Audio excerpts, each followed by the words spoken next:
Good morning, traders. My name is Frank Chali. I'm a senior market strategist with RJO Futures in Chicago. And today I'm here with a commentary on the metals markets, specifically gold.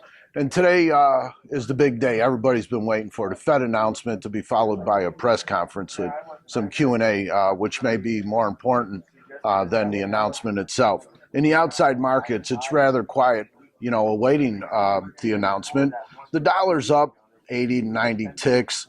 Over $1, and the equities down a little bit, 6.5 points in the S&Ps, and the treasuries are up 7 to 8 ticks in the 10-year notes.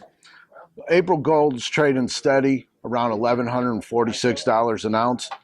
We did see a close yesterday, but below that big $1,150 level. Now that we're below that level, and we can see long-term chart that this market is in a downtrend.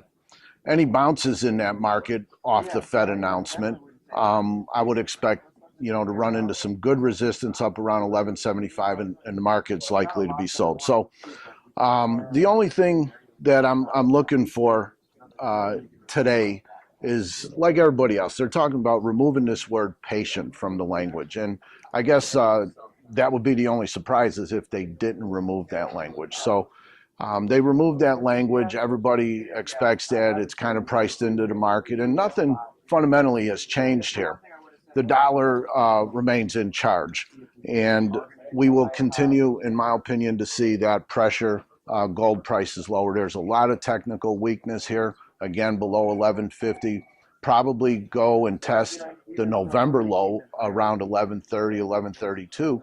Beyond that, 1100, and we'll be talking about new, fresh 5-6 year lows here in the gold, just like we're seeing in some of the other markets, especially crude oil. And it's peculiar to me, at least, that we're seeing a new fresh round of lows into crude oil going into this announcement, because it's all about inflation, right? We can't raise interest rates if inflation's not evident. With oil and energy prices moving lower, it's hard to use that argument that we have inflation. However, what's going on in the rest of the world is more of an influence, at least the way I see things, is central banks all over the world continue to, do their own form of quantitative easing, and making, fighting deflation is what they're doing. So the job's being done for the Fed. The dollar continues to move higher. I don't think anything's going to change there. We get a little blip in the market today. It'll be temporary, maybe even only momentary. So the takeaways here is the dollar is large and in charge. Nothing's going to change here. Longer term bear trend in the gold market remains intact. No reason to believe anything's going to change there, because the dollar, again, remains strong. And again, look out for the Fed announcement today. If they remove the word patient, that's already priced in. If they don't, we'll probably see gold pop. We'll see the dollar move lower and the equities move higher. That's all I have time for today. But feel free, shoot me an email if you have any questions or comments, or you'd like to open an account, give me a call.